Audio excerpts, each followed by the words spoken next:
Vamos a ver, entonces, empiezo. ¿Estás lista? Sí, Vale, te cuento un poco general la teoría del árbol de la vida, que, bueno, tiene mucha historia detrás porque está fundamentado en la Cábala. En la Edad Media es cuando se pone por escrito una tradición que era oral, ¿vale?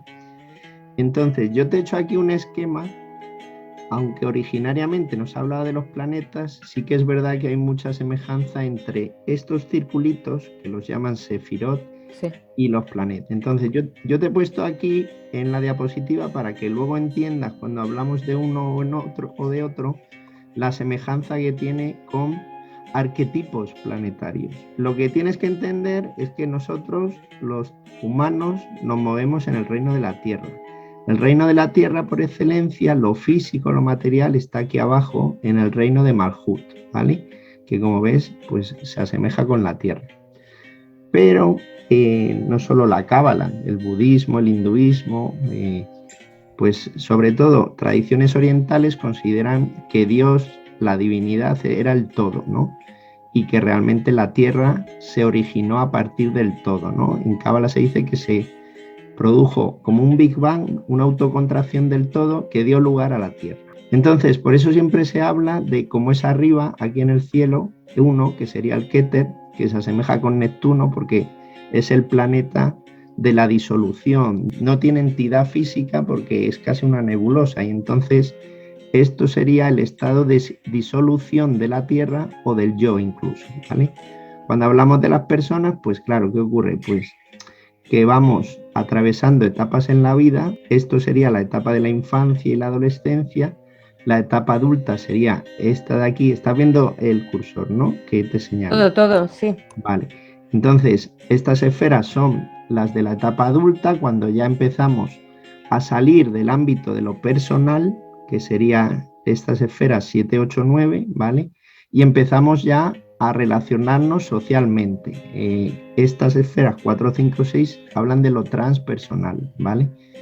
Y en la etapa ya más de la senectud, más próxima al final de la vida, entran en juego estas dos esferas que son Saturno y Urano, que hablan más de una visión más global, ya no tanto basada en la persona, que serían estas tres esferas de aquí, sino basadas en el contacto con un ser superior, que está simbolizado aquí por Keter, que es la esfera superior, ¿vale?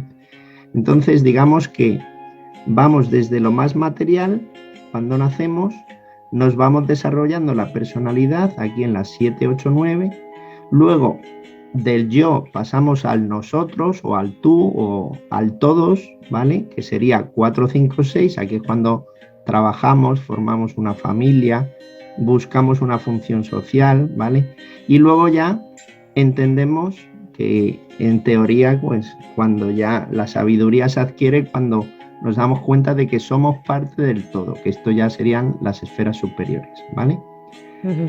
Hacemos un cálculo numerológico basado en la gematría del nombre, porque en Cábala se dice que cada nombre lleva ligado una energía que se atribuye a una letra hebrea. ¿Qué ocurre? Que yo he utilizado para ti el alfabeto el castellano, pero dependiendo de cada idioma, pues hay un alfabeto u otro, ¿no? En realidad lo que yo hago es coger tu nombre, apellido 1 y apellido 2, le asigno el número que según la cábala corresponde a cada letra, ¿vale?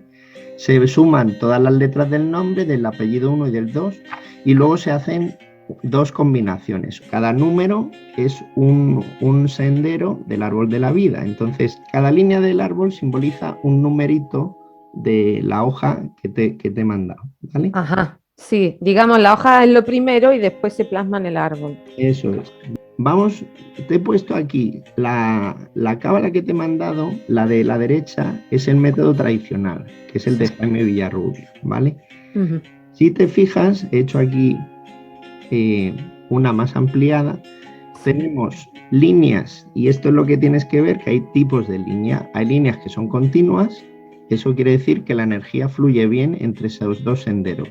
O sea, de esta esfera aquí, la energía fluye. Hay líneas que se llaman de destino, que son estas rojas, que son las que van a marcar lo que me preguntas tú de tu propósito de vida, ¿vale? Estas líneas rojas van a hablar de cosas que tú sí o sí tendrías que hacer en esta vida para completar también tu misión y resarcirte también de esta línea kármica que la tienes, que la llevas arrastrando de otras vidas y que por lo que sea has tenido dificultad en solucionar, ¿vale? Y luego tienes estas líneas verdes que se llaman de evolución porque son, digamos, el camino que te va a permitir alcanzar estas líneas rojas que son tu destino, ¿vale? Esto es como un juego de rol, para que lo entiendas. ¿Y qué pasa? Que a ti te han dado una espada, te han dado unas armas, unas herramientas, ¿no? Por no ser muy bélico, ¿vale? Y esas herramientas son las que tienes aquí con una cruz que se llaman dones o talentos, ¿vale? Esto se puede llamar también maestrías, ¿vale? Entonces, en estos senderos, ahora cuando te hable de los arquetipos del tarot, ¿vale? Vas a tener cualidades que tú dominas especialmente bien. Bien. Y luego ves que hay diferentes tipos de líneas. Hay unas líneas que son discontinuas, que pertenecen a senderos que se han manifestado en la infancia, pero intermitentemente, con lo cual no están del todo consolidadas, ¿vale? Y esta línea, raya punto, más marcado, digamos. Eso es. Esos son ciclos, ¿vale? Este repaso. Destino sería tu propósito de vida. Evolución es el camino que mejor te va a permitir alcanzar ese propósito. Luego, cosas que te van a lastrar del pasado, esta línea kármica, porque tienes ahí tareas pendientes de realizar de otra vida. Y luego, líneas que fluyen, pues todas estas que tienes una o dos líneas, salvo esta de aquí y esta que ves que tienen 3 y 4, que cuando ya tenemos más de 2 líneas empieza a estar muy saturado. Hay demasiada energía que fluye por esto y deriva en que se satura el sendero. Entonces, aquí, por ejemplo, en el ermitaño, que lo tienes bloqueado porque tiene 4 líneas y sin embargo en este sendero no tienes ninguna, vas a tener mucha tendencia ahí un poco a aislarte, a decir, no, yo me quedo solita en casa, que yo soy feliz así, no necesito de nadie, yo me busco mi manera de llegar a lo espiritual y tendrás seguramente mucha tendencia a lo mejor a la individualidad, que es este sendero, frente a este otro que es el de compartir, el de lo público, ¿vale? Y luego aquí te pasa también lo mismo, tienes 3 líneas aquí y una en este, ¿vale? Este sendero es el carro, es el que habla de la obligación, entonces tendrás probablemente mucha autoexigencia, serás una persona muy responsable, ¿vale? Porque además es que tienes un don aquí, con lo cual eres una persona muy fiable en cuanto al trabajo se refiere, pero en detrimento tenemos aquí el Papa, que aunque tiene una línea que tienes capacidad de poner al niño interior, ¿no? De abogar por el disfrute, ¿no? Que es lo que te va a pedir el Papa, ¿no? Siempre que haya que elegir entre la obligación y la diversión, es probable que tú te decantes hacia la obligación porque tienes una querencia tuya interna que es muy difícil ir contra esto, ¿vale? Paco, y una pregunta, las dos de abajo, la Hud y la Nezag, creo, ¿Sí? ese zigzag, ¿qué significa? Esa línea en Vale. zigzag. Esto es un miedo inconsciente que tienes. Se dice que se puede aprender más de esos senderos, ¿vale? O sea, tus aprendizajes vitales, el que más lo vas a obtener de esta línea kármica, y luego aquí vas a tener dificultades, pero que no sabrás probablemente de a qué se debe. Entonces, sí, ¿de dónde vienen? Claro, entonces esto se llama miedos inconscientes, ¿vale?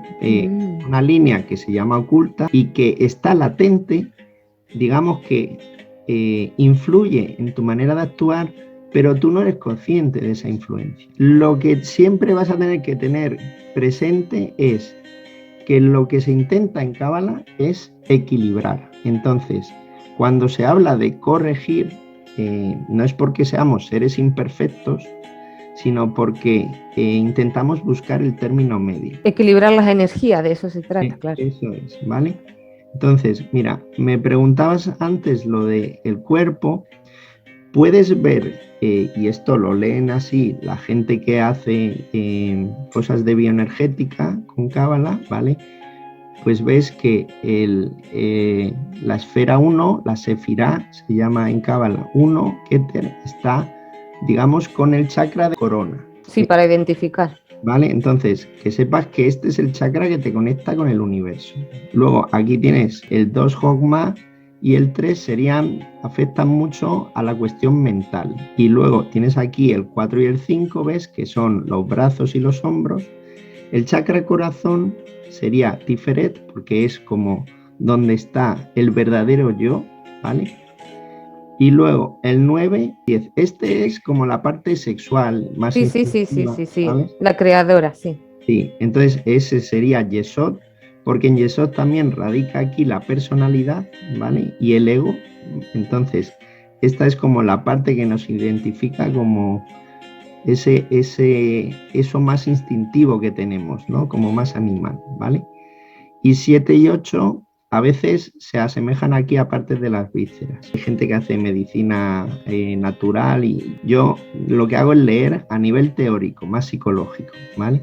Sí. Entonces, pero bueno, lo digo porque... Sí, para tener más conocimiento que también se asemeja al cuerpo humano. Claro, entonces, cuando veamos que tienes esferas más desarrolladas, las puedes traspasar y de hecho hay gente que me dice, uy, sí, tengo aquí un dolor en el pecho y es que tiene Tiferet a lo mejor muy bajito, ¿vale? Que realmente esto luego se transmite al cuerpo, ¿vale? Sí.